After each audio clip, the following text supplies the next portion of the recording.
I never thought I'd be writing this post, but I need to get this off my chest and maybe hear from people who've been through something similar. I'm still shaking as I type this. My name's irrelevant, but let's call me Jake, 32M. This story is about how my own family, my parents, my sister Madison, and my uncle Richard conspired to steal my inheritance, ruin my reputation, and nearly destroy my life. And the worst part? They almost got away with it. 5 years ago, my grandmother Eleanor passed away. She was the kindest person I'd ever known, practically raised me while my parents were busy building their real estate empire. Gran left behind an estate worth roughly $2 million, properties, investments, and a trust fund she'd been building for decades. I was supposed to inherit a significant portion of it. She'd told me so herself, multiple times during her final years. "Jakey," she'd say, holding my hand with those frail fingers, "everything I've built is for you and your future family. Don't let anyone take that from you." I remember laughing it off. "Gran, you're being paranoid. Nobody's taking anything." God, I was so naive. The first sign something was wrong came at the funeral. My mother, Patricia, barely made eye contact with me. My father, Tom, kept his arm around Madison the entire time, whispering to her, consoling her. Meanwhile, I stood alone by the casket, grieving the woman who'd actually been there for me my whole life. The reading of the will happened 3 days later at Uncle Richard's law office. Richard wasn't just my uncle. He was also the family's attorney and the executor of Gran's estate. Red flag number 1 that I completely missed. I walked into that conference room expecting clarity. Instead, I got my first taste of betrayal. Richard sat at the head of the table, reading glasses perched on his nose, manila folder in front of him. Mom and Dad flanked him on either side. Madison sat across from me, her eyes bloodshot like she'd been crying, but something about it felt off. Theatrical, almost. "Let's begin," Richard said, clearing his throat. Eleanor's wishes were very specific. He started listing off properties and assets. The beach house in Cape Cod went to my parents. The stock portfolio went to Madison. The vintage car collection went to Richard himself. I sat there, waiting for my name. And waiting. Finally, Richard looked up at me. "And to my grandson Jake, I leave my personal jewelry collection and photo albums, with the hope that he remembers me fondly." The room went silent. I felt like I'd been punched in the stomach. "That's it," I said. "Jewelry and photo albums?" Gran told me she was leaving me the investment properties. The trust fund. She promised. "Jake," Mom interrupted, her voice dripping with false sympathy. "I know you're upset, but your grandmother's mind wasn't what it used to be in those final months. You can't hold her to promises made during." Confusion. Confusion? I stood up, my chair scraping against the floor. She was sharp as a tack until the very end. "You know that." Dad raised his hand. "Son, sit down. This isn't appropriate." "Appropriate? You're stealing from me." Madison finally spoke, her voice small and wounded. "How can you say that, Jake? Gran loved all of us. Maybe she just loved us more." That sentence cut deeper than anything else. I stormed out of Richard's office that day, convinced there had been a mistake. Gran wouldn't do this to me. She couldn't have. We'd had conversations just weeks before she died about my plans to start my own business, about buying a house, about finally becoming independent from my parents' shadow. "Use the trust fund wisely," she told me during our last real conversation. "Don't let them pressure you into the family business. Build your own empire, Jakey." I went home to my apartment, a cramped one-bedroom I could barely afford on my teaching salary, and started digging through every document I had. Birthday cards from Gran, letters she'd written me over the years, anything that might prove her intentions. That's when I found it. Tucked inside a birthday card from 2 years ago, a handwritten note on her personal stationery. "Dearest Jake, I've updated my will to ensure you're taken care of. The properties on Riverside Drive and the investment trust are yours. Don't let anyone tell you otherwise. Love always, Gran." My hands trembled as I read it. This was proof. Actual proof that the will Richard read wasn't legitimate. I called my parents immediately. Mom answered on the third ring. "Jake, honey, I hope you've calmed down. I found a note from Gran." I interrupted. She wrote that she left me the Riverside properties and the investment trust. The will Richard read is wrong. It has to be. Silence on the other end. Then a sigh. "Jake, sweetie, like I said." Gran's mind was slipping. She probably forgot she'd already changed the will. That note doesn't mean anything legally. It means everything. It proves her intentions. It proves she was confused, Mom said firmly. Look, I know this is hard, but you need to accept reality. The will was properly executed. Richard made sure of that. He's a lawyer, Jake. He knows what he's doing. Let me talk to Richard then. Let me. No, she cut me off. You're being disrespectful to your grandmother's memory by fighting this. She made her choices. Accept them with grace. Then she hung up. I didn't accept it with grace. I couldn't. Over the next few weeks, I became obsessed with finding answers. I contacted 3 different attorneys, but none of them wanted to take the case. Without concrete evidence of fraud or coercion, contesting a will is extremely difficult, one told me. And expensive. We're talking $50,000 minimum in legal fees, with no guarantee of success. I didn't have $50,000. I barely had $5,000 in savings. Meanwhile, my family moved on like nothing had happened. Madison posted photos on Instagram of herself at the Cape Cod beach house, caption reading, "Grateful for Grand's generosity, 2 hearts." Mom and Dad started selling off some of Grand's properties, pocketing the profits. Richard bought himself a new Mercedes. And me? I got a box of costume jewelry and some photo albums. But here's where things got weird. My family started acting strange around me. Mom would call every few days, asking intrusive questions about my finances, my job, my relationships. Dad invited me to lunch multiple times, something he'd never done before, and spent the entire time interrogating me about whether I'd accepted Grand's wishes. Madison was the worst. She'd show up at my apartment unannounced, bringing coffee and pastries, acting like we were best friends. We'd never been close. She was the golden child who could do no wrong, while I was the disappointing son who became a teacher instead of joining the family business. "I'm worried about you," she said during one visit, sitting on my couch like she owned the place. "Mom says you're still upset about the will." "Of course I'm upset, Madison. Gran promised me." "Jake," she interrupted, touching my arm with what seemed like genuine concern. "I think you might need to talk to someone. A therapist, maybe. This obsession isn't healthy." I pulled my arm away. "I'm not obsessed. I'm trying to understand what happened." "What happened is Gran died and left us her estate according to her wishes. That's it. There's no conspiracy." The way she said conspiracy made my skin crawl, like she was mocking me. Things escalated about 2 months after the funeral. I came home from work one day to find my apartment door slightly ajar. My heart dropped. I pushed it open slowly, expecting to find the place ransacked. Instead, I found Madison sitting at my kitchen table, going through my laptop. "What the hell are you doing?" I shouted, rushing over to slam the laptop shut. She looked up, startled but not embarrassed. "Jake, you scared me. I knocked, but you didn't answer, and the door was unlocked, so The door wasn't unlocked. I locked it this morning." "Well, it was open when I got here," she said, standing up and smoothing her designer dress. "Anyway, I was just checking my email. My phone died." "On my laptop?" "Madison, you broke into my apartment." "I didn't break in. The door was open," she repeated, her voice taking on an edge. "God, you're so paranoid lately. Mom's right. You really do need help." I grabbed my laptop and checked the browser history.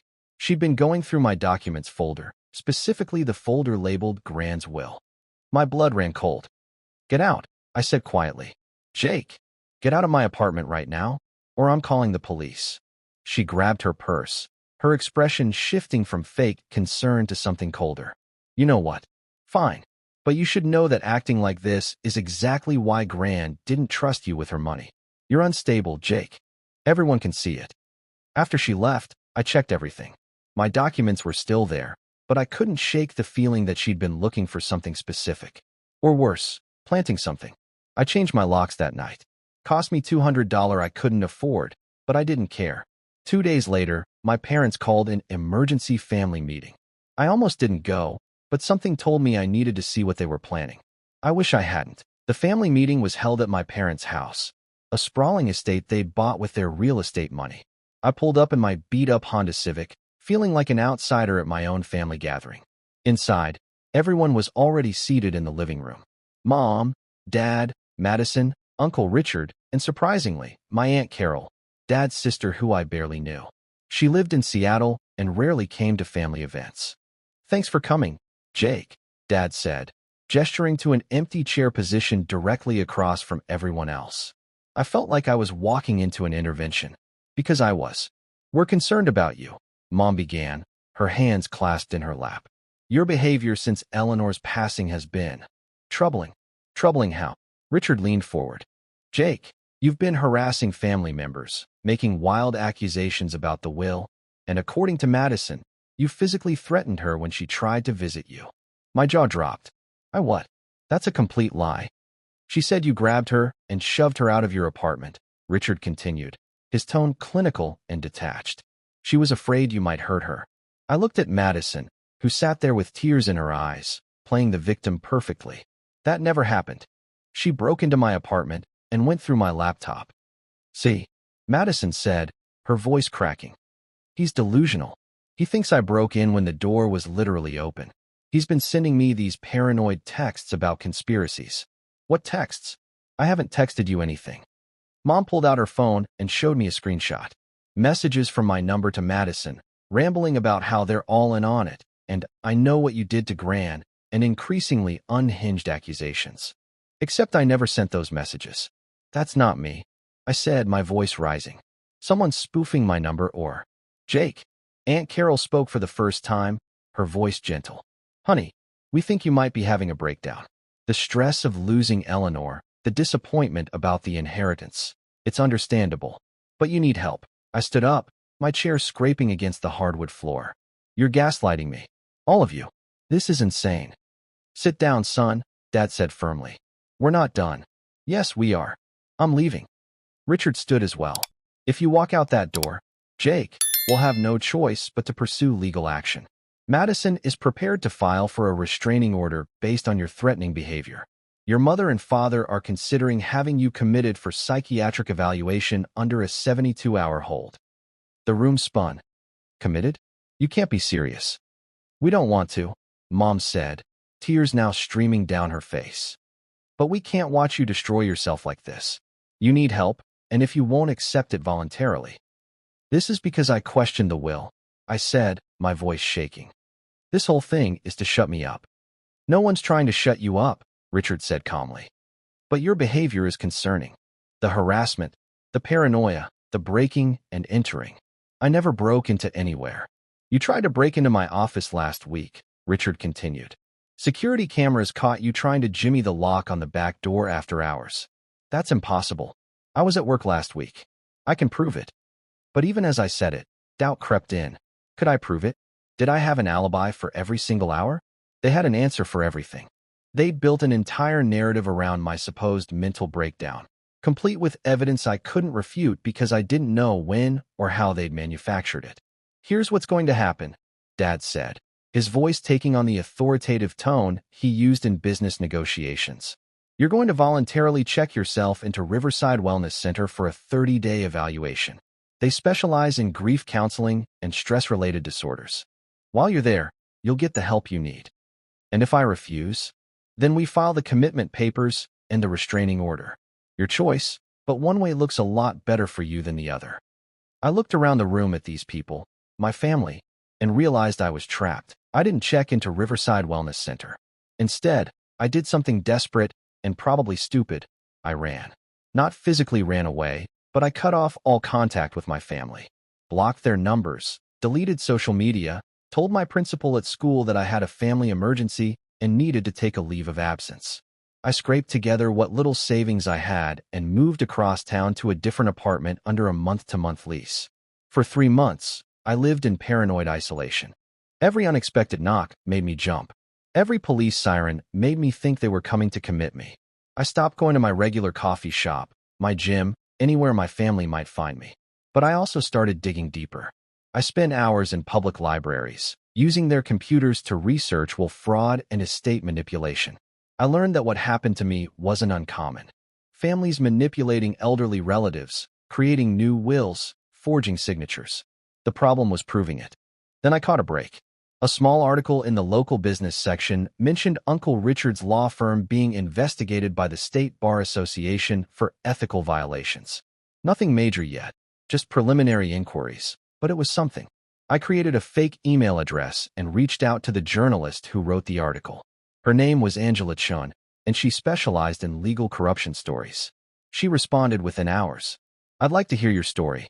Can we meet? We met at a diner 40 minutes outside the city. Angela was younger than I expected, maybe late 20s, with sharp eyes that missed nothing. I spent 2 hours telling her everything. The will, the intervention, the fake texts, the gaslighting. She took notes the entire time, occasionally asking clarifying questions. Do you have any proof? She finally asked. Anything concrete? I pulled out the handwritten note from Gran. This. She wrote that she was leaving me the properties and trust fund. Angela examined it carefully. This is good, but it's not enough.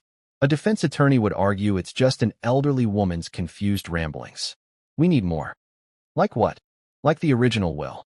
The real one, before it was supposedly changed. Hospital records showing your grandmother's mental state. Financial records proving improper transfers. Testimony from witnesses. My heart sank. I don't have access to any of that. Then we'll have to get creative, Angela said, a slight smile crossing her face. Angela became my unlikely ally.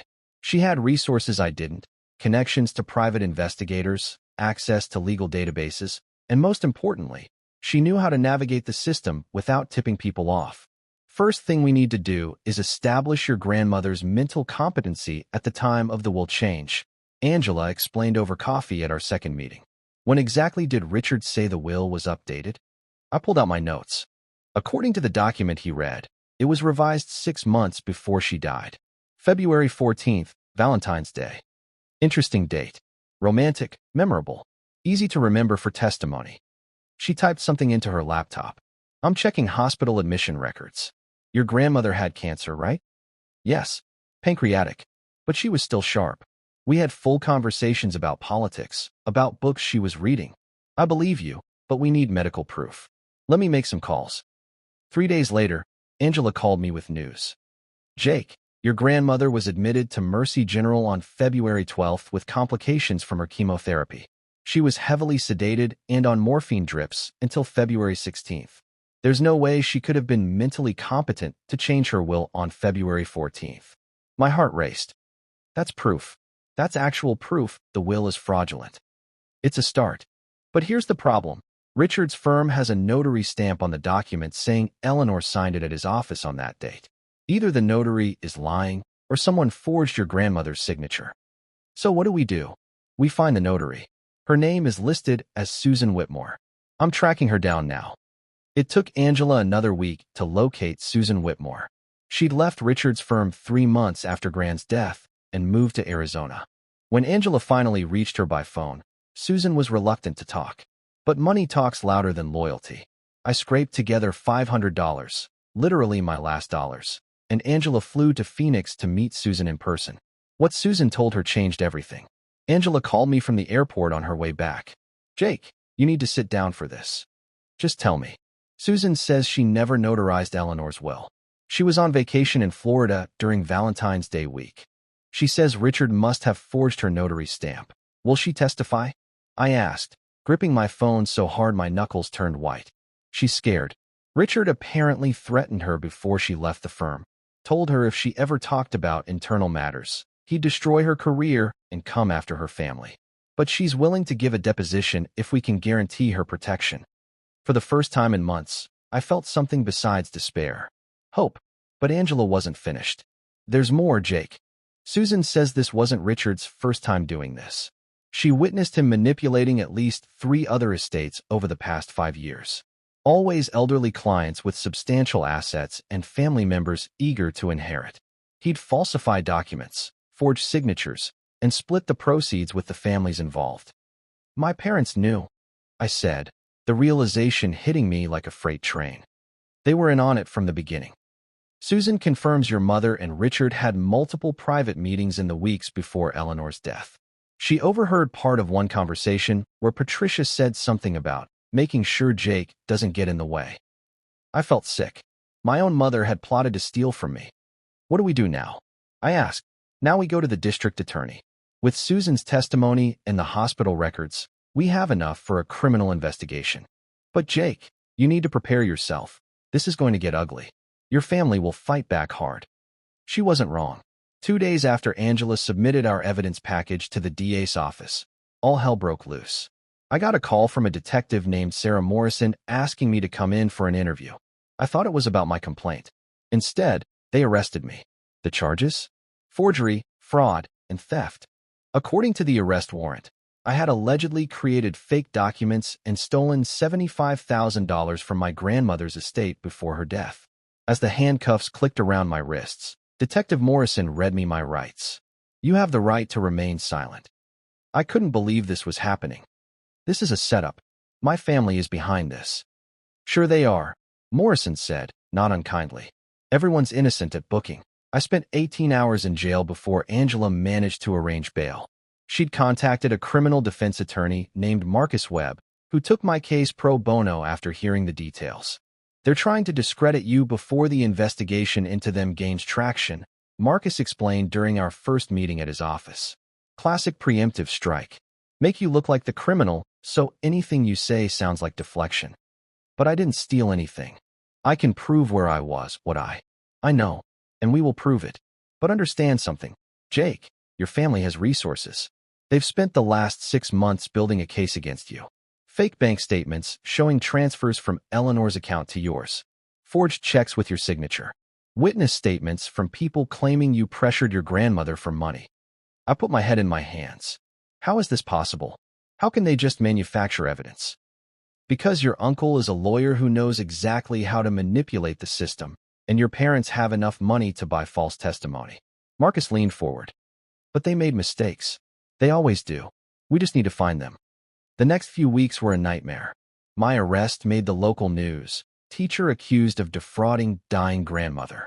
My principal called and said I was suspended pending the outcome of the case. My landlord started eviction proceedings, saying he didn't want criminals in his building. My family, meanwhile, played the victims perfectly. Madison gave a tearful interview to a local station about how I'd fooled everyone and how she never imagined her own brother could be so cruel. Mom and Dad released a statement saying they were heartbroken and praying for me to get help. The comments on the news articles were brutal. People I'd never met calling me a monster, saying I should rot in prison. But then Angela's article dropped. She published a massive investigative piece titled Family Lawyer Accused of Systematic Estate Fraud. It detailed Richard's pattern of manipulating wills, Susan Whitmore's testimony, the hospital records proving Gran couldn't have signed the will, and most damaging, financial records Angela had obtained showing suspicious transfers between Richard's accounts and my parents' accounts right after Gran's death. The article went viral. Within 48 hours, it had been picked up by state newspapers, legal blogs, and even a few national outlets. The State Bar Association announced they were accelerating their investigation into Richard's firm. The district attorney assigned to my case suddenly became very interested in looking at the evidence from a different angle. My family's response was swift and vicious. Richard filed a defamation lawsuit against Angela and her publication for $10 million. My parents released a statement calling the article slanderous lies from a desperate journalist seeking attention. Madison posted on social media about how people will believe anything these days and how she was standing by her family during this attack. But cracks were forming. Susan Whitmore wasn't the only former employee willing to talk now. 2 other people who'd worked at Richard's firm came forward with their own stories of fraudulent documents and shady estate dealings. One of them, a paralegal named David Kim, had kept copies of suspicious files, including an earlier version of Gran's will that matched what she'd told me about. In that version, dated 3 years before her death, I was listed as the primary beneficiary of the Riverside properties and the investment trust, worth approximately $8 million. Madison got the Cape Cod house and some stocks. My parents got a smaller property portfolio. Marcus presented this to the DA along with handwriting analysis comparing the signatures on both wills. The analysis came back definitive. The signature on the Valentine's Day will was forged. The DA dropped all charges against me on a Tuesday morning. By Tuesday afternoon, arrest warrants were issued for Richard and my parents for conspiracy to commit fraud, forgery, and grand larceny. I'll never forget watching the news footage of police leading my father out of his office in handcuffs. He looked smaller somehow, diminished. My mother was arrested at home. and she actually tried to fight the officers, screaming about how this was a miscarriage of justice. Richard, ever the lawyer, turned himself in with his own attorney and refused to say anything beyond no comment. Madison wasn't charged. Prosecutors said they didn't have enough evidence of her direct involvement. But her world was falling apart too. Her fiancé broke off their engagement when the scandal hit. Her social media followers turned on her viciously. The trial took 8 months to start. In that time, my life slowly began to rebuild. My teaching job was reinstated with an official apology from the school board. I moved into a better apartment. I started therapy to deal with the trauma of having my entire family betray me. But the hardest part was the loneliness. I'd lost everyone. Mom, Dad, Madison, extended family who sided with them, gone. Even friends who'd known me for years started avoiding me, uncomfortable with the drama. The trial itself was brutal. I had to sit in that courtroom day after day, listening to prosecutors detail how my own parents had systematically planned to rob me, how they'd manipulated Gran in her final months, isolating her from me by telling her I was too busy to visit when I'd actually been calling daily, how Richard had used his position as executor to forge documents and create fake paper trails. The most devastating testimony came from Gran's hospice nurse, Maria Santos. She testified that during Gran's final weeks, my mother had specifically instructed her not to allow me to visit alone, always insisting someone from the family be present. Maria also testified that Gran had asked for me repeatedly, saying she needed to tell me something important about her will. What happened when she asked for Jake? The prosecutor asked. Patricia would tell Eleanor that Jake was busy or that he'd visit tomorrow. Then she'd give Eleanor extra pain medication to make her sleep. Eleanor never got to have that final conversation with her grandson. I broke down crying in the courtroom when I heard that. Gran had tried to warn me, tried to tell me what they'd done, and they'd drugged her into silence. The defense tried to paint me as a vindictive grandson who couldn't accept that he wasn't the favorite. They brought in character witnesses who claimed I'd always been jealous of Madison, always felt entitled to more than I deserved. They even tried to suggest that maybe I'd manipulated Gran into writing that handwritten note. But the evidence was overwhelming. The forged notary stamp, the hospital records, the earlier version of the will, Susan Whitmore's testimony about the pattern of fraud, the suspicious money transfers. After 3 weeks of testimony, the jury deliberated for just 6 hours. Guilty on all counts. Sentencing came 2 months later. Richard got 12 years in federal prison for orchestrating the fraud scheme across multiple estates. My father got 8 years. My mother got 6, with the judge noting that while she was complicit, she appeared to have been following Richard's lead rather than masterminding the scheme herself. I sat in the gallery and felt nothing. No satisfaction, no vindication. Just emptiness. The civil case to restore Gran's estate took another year. During that time, more victims of Richard's schemes came forward. He defrauded at least 9 families over 15 years, stealing an estimated $18 million in total. My case had blown the lid off his entire operation. Eventually, the probate court invalidated the fraudulent will and restored Gran's original estate plan. I received the Riverside Properties and Investment Trust as she'd intended, about $3. $1 million after legal fees and expenses. Madison got her portion from the legitimate will. My parents' share was seized as proceeds of crime. But here's the thing nobody tells you about winning. It doesn't feel like winning when you've lost your entire family in the process. Madison tried to contact me once after the sentencing. She showed up at my apartment, looking haggard and desperate. "Jake, please, can we talk?" I stood in the doorway, not letting her in. "What is there to talk about, Madison?" "I didn't know," she said, tears streaming down her face. "I swear I didn't know what they were doing. I thought Gran really had left me more. I thought you were just being paranoid, and you broke into my apartment," I interrupted. "You lied about me threatening you. You helped them gaslight me into thinking I was crazy." I know, and I'm so sorry. But Jake, they're our parents. They told me you were having a breakdown, that we needed to protect you from yourself. I believed them. I was stupid and I was wrong, but I didn't know about the fraud. You have to believe me." Part of me wanted to believe her. Part of me wanted my sister back. But the bigger part, the part that remembered her going through my laptop, her fake tears at the intervention, her Instagram post from the beach house while I was being arrested, that part knew better. "You knew enough?" I said quietly. Maybe you didn't know all the details, but you knew something was wrong and you chose their side. You chose money over me. Please, Jake. You're all I have left now. Mom and Dad are in prison. My friends won't talk to me. I lost everything. My engagement, my reputation, my job. I have nothing. I looked at my sister, really looked at her, and saw a stranger. Whatever bond we'd had as siblings had been severed the moment she chose to participate in destroying me, whether she fully understood what she was doing or not. You have your share of Grand's estate, I said. That's more than nothing. But you don't have me. Not anymore. Jake. Goodbye, Madison. I closed the door and listened to her sob on the other side for a few minutes before she finally left. I haven't heard from her since. That was 2 years ago. I'm 34 now, and my life looks completely different. I used part of the inheritance to start a nonprofit that helps families navigate estate planning and elder law, specifically focusing on protecting vulnerable seniors from financial exploitation. Angela joined as the communications director after her investigative work won several journalism awards.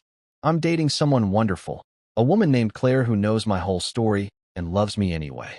We're taking it slow, but I'm learning to trust again. I still teach, though now just part-time. It grounds me, reminds me that not everything in life is about money and betrayal. My students don't know about the trial or the inheritance. To them, I'm just Mr. Jake who makes history interesting and always has candy in his desk drawer. My parents are still in prison. I haven't visited them and I don't plan to. They've written letters that I've thrown away unopened. Some wounds don't heal, and some bridges are better left burned. To anyone reading this who's going through something similar, family betrayal, manipulation, gaslighting about your own reality, I want you to know this. Trust your instincts. If something feels wrong, it probably is. Document everything. Find allies outside your family. And understand that sometimes the people who share your blood are the ones most willing to bleed you dry. I didn't get my family back, but I got justice. I got Grand's wishes honored. And I got myself back. Sometimes that has to be enough. Update. Some people in the comments asked what happened with the jewelry Gran left me in the fake will. Turns out most of it was actually valuable. Estate jewelry worth about $150,000. I like to think Gran knew even if they stole everything else, she'd hidden some real value in what they thought was junk. Classic Gran move.